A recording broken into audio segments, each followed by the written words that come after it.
Arrepentimiento para vida. Sermón predicado la mañana del domingo 23 de septiembre de 1855 por Charles Haddon Spurgeon en la capilla New Park Street, Southwark, Londres. De manera que también a los gentiles ha dado Dios arrepentimiento para vida. Hechos 11:18. Uno de los mayores obstáculos que haya tenido que superar jamás la religión cristiana fue el prejuicio inventado que se apoderó de las mentes de sus primeros seguidores. Los creyentes judíos, los 2 apóstoles y aquellos que Jesucristo había llamado de entre los esparcidos de Israel, estaban tan apegados a la idea de que la salvación era de los judíos y que nadie sino los discípulos de Abraham, o por lo menos los circuncidados, podían ser salvos, que no podían aceptar la idea de que Jesús hubiera venido para ser el Salvador de todas las naciones y que en él serían benditos todos los pueblos de la tierra. Con mucha dificultad podían aceptar esa suposición. Era tan opuesta a toda su educación judía, que los vemos convocando a Pedro a un concilio de cristianos y preguntándole: ¿por qué has entrado en casa de hombres incircuncisos y has comido con ellos? Y Pedro no pudo exonerarse a sí mismo hasta no haber referido plenamente el asunto y haber declarado que Dios se le apareció en una visión, diciéndole: lo que Dios limpió, no lo llames tú común, y que el Señor le ordenó predicar el Evangelio a Cornelio y a su casa, ya que eran creyentes. Después de esto, el poder de la gracia fue tan enorme que esos judíos no pudieron resistirle más, y pese a toda su previa educación, de inmediato asumieron el principio comprensivo del cristianismo, y glorificaron a Dios, diciendo: de manera que también a los gentiles ha dado Dios arrepentimiento para vida. Bendigamos a Dios porque ahora estamos libres de los impedimentos del judaísmo y porque tampoco estamos bajo los impedimentos de un gentilismo que a su vez ha excluido a los judíos, sino que vivimos muy cerca del bienaventurado tiempo que se aproxima, cuando judíos y gentil, esclavo o libre, se sentirán uno en Jesucristo, nuestra cabeza. No me propongo abundar sobre este tópico, sino que mi tema el día de hoy será el arrepentimiento para vida. Pido gracia a Dios para hablarles de tal manera que su palabra sea como una espada cortante que penetra hasta partir el alma y el espíritu, las coyunturas y los tuétanos. Por el arrepentimiento para vida, creo que debemos entender aquel arrepentimiento que va acompañado de vida espiritual en el alma y que asegura la vida eterna a todo aquel que lo posee.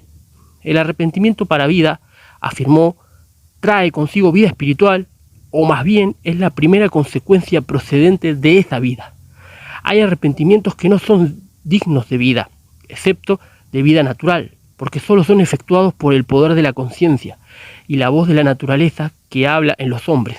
Pero el arrepentimiento del que se habla aquí es producido por el autor de la vida, y cuando viene engendra tal vida en el alma que aquellos que estaban muertos en sus delitos y pecados son revividos conjuntamente con Cristo.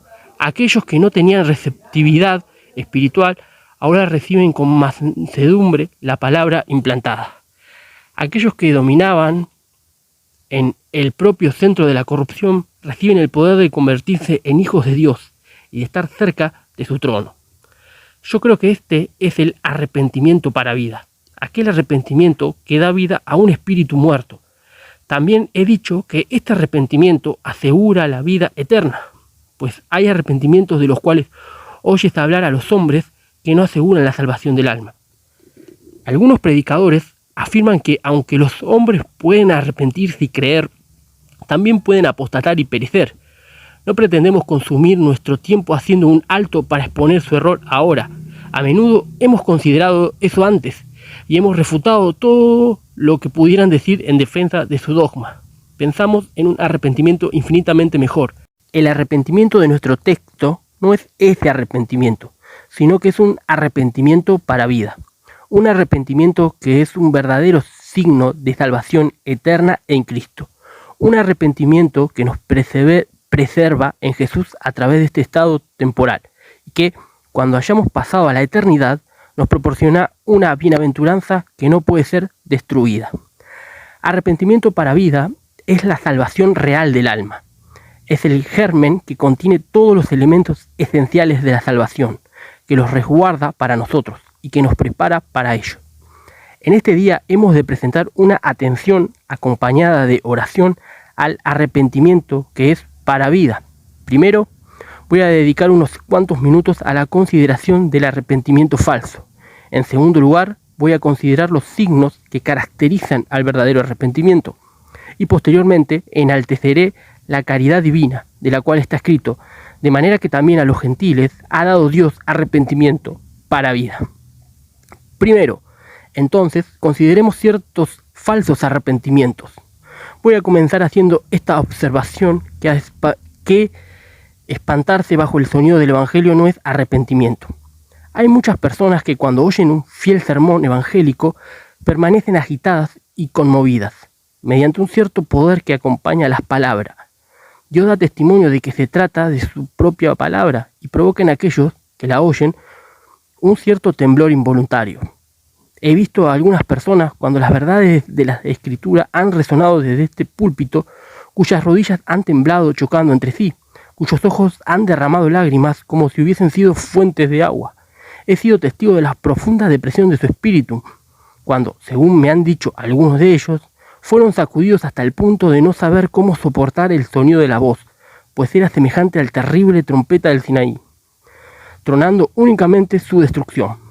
Queridos lectores, ustedes podrían estar sumamente turbados bajo la predicación del Evangelio, y sin embargo, podrían no tener ese arrepentimiento para vida.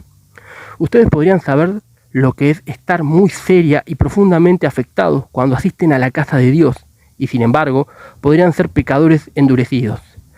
Permítame confirmar esta observación mediante un ejemplo.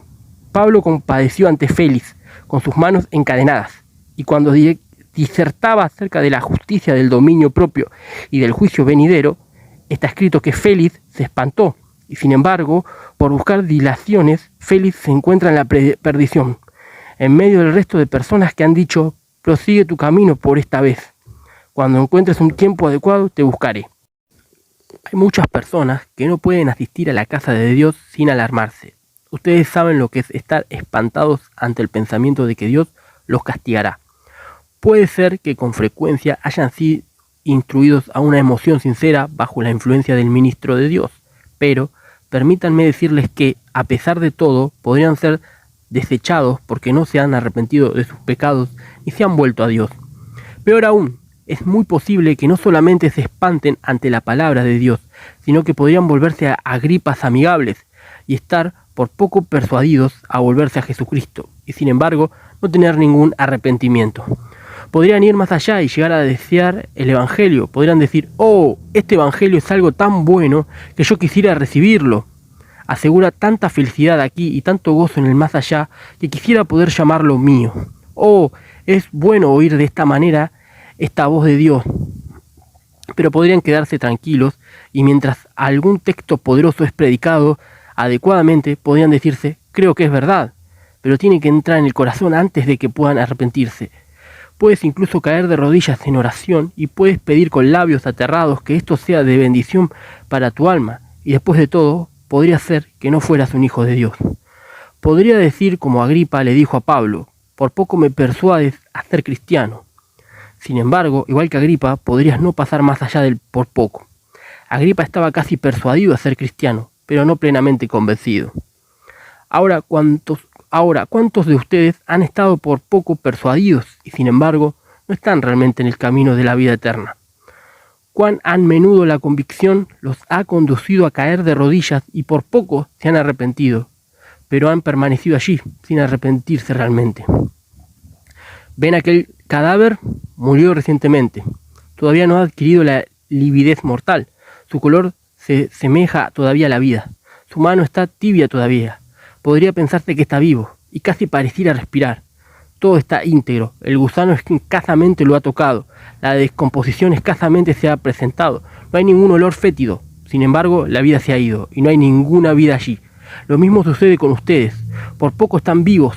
Por poco tienen cada órgano externo de la religión que tiene el cristianismo, pero no tienen vida. Podrían tener un arrepentimiento, pero no el arrepentimiento sincero. Oh hipócrita, te advierto el día de hoy que no solamente podrías sentir espanto, sino hasta una complacencia por la palabra de Dios, y sin embargo, después de todo, no tener arrepentimiento para vida. Todavía podrían hundirse en el pozo del abismo y escuchar que se diga: apartaos de mí, malditos, al fuego eterno preparado para el diablo y sus ángeles. Pero además, es todavía posible que los hombres progresen inclusive más allá de esto y que positivamente se humillen bajo la mano de Dios, pero que sean completos extraños al arrepentimiento. Su bondad no es como la nube mañanera y el rocío temprano que se desvanece, sino que después de que escuchan el sermón, regresan a casa y realizan lo que ellos conciben que es la obra del arrepentimiento, es decir, renunciar a ciertos vicios y necedades, se visten de cilicio y sus lágrimas se derraman muy abundantemente por causa de lo que han hecho. Se lamentan delante de Dios y, sin embargo, con todo eso, su arrepentimiento no es sino un arrepentimiento pasajero y regresan otra vez a sus pecados. ¿Acaso niegan que exista tal penitencia? Permítanme contarles un caso. Un cierto hombre llamado Acab codiciaba la viña de su vecino Nabot, que se rehusaba a venderla a cualquier precio, ni hablar de un intercambio. Acab consultó con su esposa Jezabel, que hundió el plan de matar a Nabot, para que el rey se apropiara de la viña. Después de que Nabot murió y Acab hubo tomado posesión de la viña, el siervo del Señor se reunió con Acab y le dijo: ¿no mataste y también has despojado? Así ha dicho Jehová: en el mismo lugar donde lamieron los perros la sangre de Nabot, los perros lamerán también tu sangre, tu misma sangre. He aquí yo traigo mal sobre ti, y barreré tu posteridad. Leemos que Acab se fue y anduvo humillado, y el Señor dijo: pues por cuanto se ha humillado delante de mí, no traeré mal en sus días. Él había concedido una suerte de misericordia, pero leemos a continuación en el siguiente capítulo que Acab se rebeló, y en una batalla en Ramot de Galaad, de conformidad al siervo del Señor, fue muerto allí. Así que los perros lamieron su sangre, exactamente de la viña de Nabot. Usted también, les digo, podían andar humillados delante de Dios por un tiempo, y sin embargo podrían seguir siendo los esclavos de sus transgresiones. Ustedes tienen miedo de la condenación, pero no tienen miedo de pecar. Tienen miedo del infierno, pero no le temen a sus iniquidades. Tienen miedo de ser arrojados al pozo, pero no temen endurecer sus corazones contra sus mandamientos. ¿No es verdad, oh pecador, que le tienes pavor al infierno? ¿No es el estado de tu alma el que te turba, sino el infierno? Si el infierno fuera extinguido, tu arrepentimiento se extinguiría. Si los terrores que te esperan fuesen eliminados, pecarías más perfidamente que antes, y tu alma se endurecería y se rebelaría contra su soberano. No se engañen, hermanos míos, en este punto. Examínense para comprobar si andan en la fe. Pregúntense si tienen el arrepentimiento para vida, pues podrían andar humillados por un tiempo y sin embargo no arrepentirse nunca delante de Dios. Muchos avanzan más allá de esto y sin embargo están destituidos de la gracia. Podrían ser posible que confieses tus pecados sin arrepentirte. Podrías acercarte a Dios y decirle que eres un miserable. Podrías enumerar una larga lista de tus transgresiones y de los pecados que has cometido, sin un sentido de la horripilancia de tu culpa, sino una sola chispa de odio real en tus acciones. Podrías confesar y reconocer tus transgresiones, y sin embargo no sentir un aborrecimiento del pecado. Y si no resistes al pecado en la fortaleza de Dios, si no lo abandonas, este supuesto arrepentimiento no sería sino el color dorado que luce la pintura decorativa. No se trata de la gracia que realmente transforma en el oro que soporta el fuego. Digo que podrían llegar a confesar sus faltas y sin embargo no tener arrepentimiento. Además, y entonces habré tocado el más lejano pensamiento que he de dar sobre este punto, podrían hacer alguna obra digna del arrepentimiento y sin embargo ser impenitentes. Déjenme darle una prueba de esto en un hecho autentificado por la inspiración. Judas traicionó a su Señor y después de haberlo hecho, un sobrecogedor sentido del enorme mal que había cometido se apoderó de él. Su culpa enterró toda esperanza de arrepentimiento, y en el abatimiento de la desesperación, más no en el dolor de la verdadera compunción, confesó su pecado a los sumos sacerdotes, clamando: yo he pecado entregando sangre inocente. Ellos le dijeron: ¿qué nos importa a nosotros? Allá tú. Entonces arrojó las piezas de plata en el templo para mostrar que no podía soportar carga con el precio de la culpa. Y las dejó allí. ¿Salió y fue salvo? No, salió y fue y se ahorcó. Y aún entonces la venganza de Dios le siguió, pues cuando se colgó, cayó desde la altura donde estaba suspendido y quedó destrozado. Se perdió y su alma pereció. Pueden ver lo que este hombre hizo. Él pecó, confesó su error y devolvió el oro. Sin embargo, después de eso fue un reprobo. ¿Acaso no nos pone a temblar esto? ¿Puede ver cuán posible es ser tan aproximadamente el remedio de un cristiano que la propia sabiduría, si solamente fuera mortal, sería engañada? Ahora, habiéndoles advertido así que hay muchas falsas clases de arrepentimiento, tengo el propósito de ocupar un corto tiempo haciendo algunas observaciones sobre el verdadero arrepentimiento y los signos mediante los cuales podríamos discernir si contamos con ese arrepentimiento que es para vida. Antes que nada, permítame corregir uno o dos errores que aquellos que están viniendo a Jesucristo cometen con frecuencia. Uno es que creen a menudo que deberían experimentar profundas, horribles y pavorosas manifestaciones de los terrores de la ley y del infierno antes de que se pueda decir que se arrepintieron. ¿Con cuántas personas he conversado que me han dicho lo que solamente puedo traducirles en español a ustedes en esta mañana, más o menos de esta manera? No me arrepiento lo suficiente, no me siento lo suficientemente pecador. No he sido un transgresor tan indisculpable y perverso como muchos otros. Yo casi quisiera haberlo sido, no porque ame el pecado, sino debido a que entonces tendría convicciones más profundas de mi culpa y me sentiría más seguro de haber venido verdaderamente a Jesucristo. Ahora, sería un grave error imaginar que estos pensamientos terribles y horribles de un juicio venidero tengan algo que ver con la validez del arrepentimiento. Con frecuencia no son el don de Dios para nada, sino la insinuación del diablo, e incluso allí donde la ley obra y produce estos pensamientos, no deberían considerarlos como constituyentes de una parte y una porción del arrepentimiento. No entran en la esencia del arrepentimiento. El arrepentimiento es un odio al pecado, consiste en apartarse del pecado y en una determinación, en la fuerza de Dios, de abandonarlo. Es posible que un hombre se arrepienta sin un horripilante despliegue de los terrores de la ley. Podría arrepentirse sin haber oído los sonidos de la trompeta del Sinaí, sin haber escuchado algo más que un distante rumor de su trueno. Un hombre puede arrepentirse enteramente por medio de la voz de la misericordia. Dios abre algunos corazones a la fe, como en el caso de Lidia, a otros acomete con el martillo grueso de la ira venidera, a algunos abre con la ganzúa de la gracia y a otros con la palanca de hierro de la ley. Puede haber muchas formas de llegar allí, pero la pregunta es, ¿has llegado allí? ¿Te encuentras allí? Sucede con frecuencia que el Señor no está en la tempestad ni en el terremoto, sino en el silbido apacible y delicado.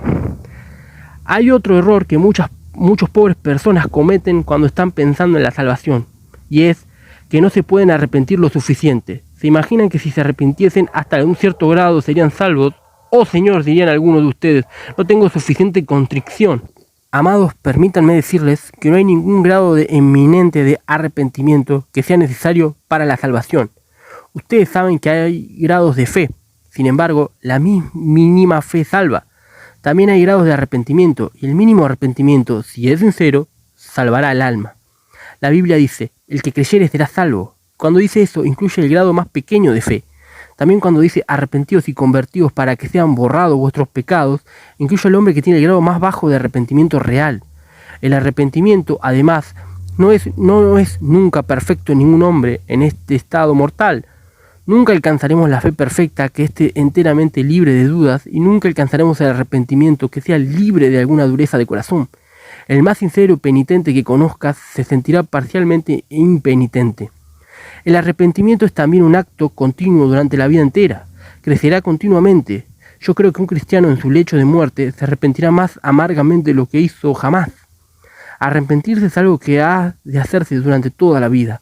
Pecar y arrepentirse, resume la vida de un cristiano. Arrepentirse y creer en Jesús, confirma la consumación de su felicidad. No deben esperar ser perfectos en arrepentimiento antes de ser salvos. Ningún cristiano puede ser perfecto. El arrepentimiento es una gracia. Algunas personas le predican como una condición de salvación, condición de insensatez. No hay condiciones para la salvación. Dios mismo da la salvación y Él únicamente la da a los que Él quiere. Dice, tendré misericordia del que yo tenga misericordia. Sí, entonces Dios te ha dado el mínimo arrepentimiento y es un arrepentimiento sincero. Alábalo por ello y espera que ese arrepentimiento crezca más y más profundamente conforme sigas adelante. Entonces, esta observación ha de ser aplicada a todos los cristianos. Hombres y mujeres cristianos, ¿ustedes sienten que no tienen un arrepentimiento lo suficientemente profundo? ¿Sienten que no tienen una fe lo suficientemente grande? ¿Qué han de hacer? Pidan un aumento de fe y crecerá.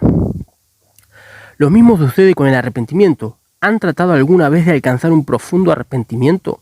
Amigos míos, si han fracasado en el intento, confíen en Jesús y traten cada día de obtener un espíritu penitencial. No esperen tenerlo, repito, un perfecto arrepentimiento al principio. Han de tener contrición sincera y luego, bajo la gracia divina, irán de poder en poder hasta que al final odiarán y aborrecerán el pecado como una serpiente o una víbora. Y entonces estarán cerca, muy cerca, de la perfección del arrepentimiento. Les he dado esta consideración entonces como inicio del tema. Y ahora ustedes preguntarán, ¿cuáles son los signos del verdadero arrepentimiento a los ojos de Dios?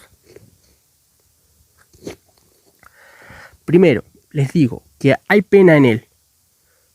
Nadie se arrepiente jamás del pecado sin sentir algún tipo de tristeza a la vez. Puede ser más o menos intensa, de acuerdo a la manera en que Dios les llama y a su previa manera de vida, pero debe haber alguna tristeza. No nos importa cuándo llega, pero en algún momento o en otro debe llegar, o no sería el arrepentimiento de un cristiano. Conocí una vez a un hombre que profesaba que se había arrepentido, y en verdad su carácter había cambiado externamente, pero nunca pude ver que tuviera un dolor real por el pecado. Tampoco vi jamás algunas señales de contrición en él cuando profesó creer en Jesús. Yo consideré que en ese hombre se trataba de un salto estático a la gracia, y encontré después que tuvo exactamente un salto igualmente estático a la culpa otra vez. Él no era una oveja de Dios, pues no había sido lavado en contrición, pues todo el pueblo de Dios ha de ser lavado en contrición cuando es convertido de sus pecados. Nadie puede venir a Cristo y conocer su perdón sin sentir que el pecado es una cosa odiosa, pues llevó a la muerte a Cristo. Ustedes que tienen sus ojos secos, sus rodillas sin doblar y sus corazones empedernidos, ¿cómo podrían pensar que son salvos?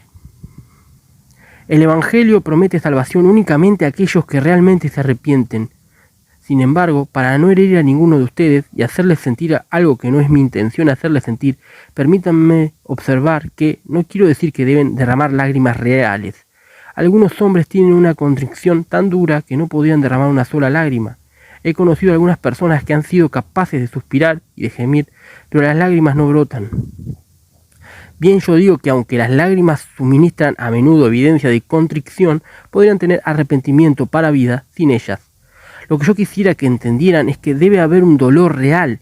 Si la oración no es vocal, debe ser secreta. Para mostrar el arrepentimiento, aunque sea mínimo, debe haber un gemido, aunque no haya palabras. Debe haber, por lo menos, un suspiro, aunque no haya lágrimas. En este arrepentimiento ha de haber, pienso, no únicamente dolor, sino que ha de haber algo práctico. Debe ser un arrepentimiento práctico. No basta con decir que lo sentimos y nos arrepentimos, y luego continuar día a día como siempre caminamos. Muchas personas están muy apenadas y muy penitentes por sus pecados pasados. Óiganlo hablar. Oh, dicen, lamento profundamente haber sido un borracho un día, y sinceramente deploro haber caído en ese pecado. Lamento profundamente haber hecho eso. Luego se van directo a casa, y cuando llega la 1 de la tarde del día domingo, lo encontrarán bebiendo otra vez, y sin embargo, esa gente dice que se ha arrepentido. ¿Acaso les creerían ustedes cuando dicen que son pecadores, pero que no aman el pecado? Puede ser que no lo amen durante un tiempo, pero ¿podrían ser sinceros, penitentes y luego ir y transgredir otra vez inmediatamente en la misma forma en que lo hicieron antes? ¿Cómo podrían creerles si transgreden una y otra vez y no abandonan su pecado? Conocemos a un árbol por sus frutos, y ustedes que son penitentes producirán obras de arrepentimiento. A menudo he considerado como un muy hermoso ejemplo que refleja el poder de la contrición una anécdota aportada por un piadoso ministro. Él había estado predicando sobre el arrepentimiento y en el curso de su sermón habló del pecado del robo. Cuando iba camino a su casa, un trabajador se le acercó y el ministro observó que tenía algo bajo su uniforme de obrero. El ministro le dijo que no tenía que acompañarle más lejos, pero el hombre persistió. Por fin le dijo: «Traigo un azadón bajo mi brazo que robé en aquella finca. Lo escuché predicar acerca del pecado del robo y he de ir y ponerlo en su lugar otra vez». Eso fue un sincero arrepentimiento, pues lo motivó a regresar y devolver el artículo robado. Sucedía lo mismo con los isleños de los mares del sur, de quienes leemos que robaban la ropa y los muebles de los misioneros y todo lo que se podían llevar de sus casas, pero cuando eran convertidos salvadoramente les llevaban todo de regreso. Pero muchos de ustedes dicen que se arrepienten y sin embargo no producen fruto. Eso no sirve para nada. La gente se arrepiente sinceramente, dicen, de haber cometido un robo o de haber mantenido una casa de juegos, pero se cuidan de que todas las ganancias sean empleadas en el mejor bienestar de su corazón. El verdadero arrepentimiento producirá obras dignas de arrepentimiento. Será un arrepentimiento práctico. Pero vamos más lejos. Ustedes pueden saber si su arrepentimiento es práctico mediante esta prueba. ¿Tiene alguna duración o no?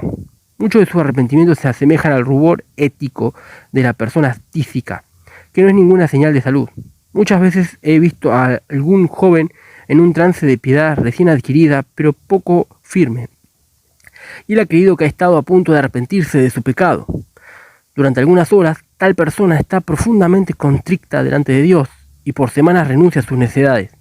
Asiste a la casa de oración y conversa a la manera de un hijo de Dios, pero regresa a su pecado como el perro vuelve a su vómito. El espíritu inmundo ha vuelto a su casa y ha tomado consigo otros 7 espíritus peores que él, y el postrer estado de aquel hombre viene a ser peor que el primero. ¿Cuánto tiempo ha durado su contrición? Duró algunos meses, o te sobrevino y se alejó súbitamente. Tú dijiste, me uniré a la iglesia, haré esto, aquello y lo otro, por amor a Dios. ¿Son tus obras duraderas? ¿Crees que tu arrepentimiento dure 6 meses? ¿Continúas por 12 meses? ¿Durará hasta que estés envuelto en tu mortaja? Pero además, he de hacerles una pregunta más. ¿Ustedes creen que se arrepentirán de sus pecados si no hubiese un castigo delante de ustedes? ¿O se arrepienten porque saben que serán castigados para siempre si se permanecen en sus pecados? Supongo que les dijera que no existe el infierno del todo, que si quisieran podrían blasfemar y si quisieran podrían vivir sin Dios. Supongan que no hubiere recompensa para la virtud y no hubiere castigo para el pecado. ¿Cuál elegirían? ¿Podrían decir con toda honestidad esta mañana, creo que por la gracia de Dios sé que elegiría la justicia aunque no hubiere recompensa para ella? Aunque no se ganase nada por medio de la justicia y no se perdiera nada por el pecado. Todo pecador odia su pecado cuando se acerca a la boca del infierno. Todo asesino odia su crimen cuando se aproxima al patíbulo. Nunca he visto que un niño odie tanto su falta como cuando va a ser castigado por ella. Si no tuvieras un motivo para temer al abismo, si supieses que pudieras entregar su vida al pecado y que pudieran hacerlo con impunidad, aún así, ¿sentirían que odian el pecado, que no podrían y no querrían cometer el pecado, excepto por causa de la debilidad de la carne? ¿Todavía desearían la santidad? ¿Todavía desearían vivir como Cristo? Si así fuera, si pudieran decir eso sinceramente, si de esta manera se volvieran a Dios y odiaran su pecado como un odio eterno, no tienen que temer, pues tienen un arrepentimiento que es para vida. Ahora viene el tercer encabezado y el último, y es la bendita beneficencia de Dios, en conceder a los hombres arrepentimiento para vida. El arrepentimiento, mis queridos amigos, es el don de Dios, es uno de esos favores espirituales que aseguran la vida eterna. Es una maravilla de la gracia divina que no solamente provoca el camino de salvación, que no solamente invite a los hombres a recibir la gracia, sino que positivamente haga que los hombres estén dispuestos a ser salvos. Dios castigó a su Hijo Jesucristo por nuestros pecados, y por ello proveyó la salvación para todos sus hijos perdidos. Envía a su ministro, el ministro pide a los hombres que se arrepientan y crean, y se esfuerza por llevarlos a Dios. Ellos no quieren escuchar el llamado y desprecian al ministro. Pero entonces otro mensajero es enviado, un embajador celestial que no puede fallar. Emplaza a los hombres a que se arrepientan y se vuelvan a Dios. Sus pensamientos están un poco descarriados, pero después que Él, el Espíritu Divino, argumenta con ellos, olvidan el tipo de personas que eran y se arrepienten y se vuelven. Ahora, ¿qué haríamos nosotros si hubiésemos sido tratados como lo fue Dios? Si hubiésemos preparado una cena o una fiesta y hubiéramos enviado mensajeros para invitar a los convidados a venir, ¿qué haríamos? ¿Ustedes creen que nos tomaríamos el trabajo de ir por todos lados visitándolos a todos y de hacer que vinieran? Y cuando se hubieran sentado y dijeran que no pueden comer, ¿acaso abriríamos sus bocas? Si todavía declararan que no pueden comer, ¿lo haríamos comer? Amados, estoy inclinado a pensar que no harían eso. Si hubieran firmado la invitación y los invitados no vinieran a su fiesta, ¿acaso no dirían, no habrá fiesta? Pero, ¿qué hace Dios? Él dice, ahora haré una fiesta e invitaré a la gente, y si no vinieren, mis ministros saldrán y los traerán personalmente. Diré a mis siervos, vayan por los caminos y por los vallados, y fuércenlos a entrar, para que puedan participar de la fiesta que he preparado. ¿Acaso no es un acto estupendo de la misericordia divina que efectivamente los vuelva dispuestos? No lo hace por medio de la fuerza, sino que usa una dulce persuasión espiritual. Primero están renuentes al máximo a ser salvados. Pero, dice Dios, eso no es nada, yo tengo el poder de hacerlos volver a mí, y lo haré. El Espíritu Santo hace penetrar entonces la palabra de Dios en la conciencia de sus hijos de una manera tan bendita que no pueden rehusarse más a amar a Jesús. Pido que observen que no lo hace por medio de alguna fuerza en contra de su voluntad, sino mediante una dulce influencia espiritual que cambia la voluntad. Él coloca no únicamente un festín de cosas buenas delante de los hombres, sino que los induce a venir y participar de ellas. Y los constriñe a continuar festejando mientras los lleva a la mansión permanente y eterna. Y al llevarlos arriba les dice a cada uno, con amor eterno te he amado, por tanto te prolongué mi misericordia. Ahora, ¿me amas tú a mí?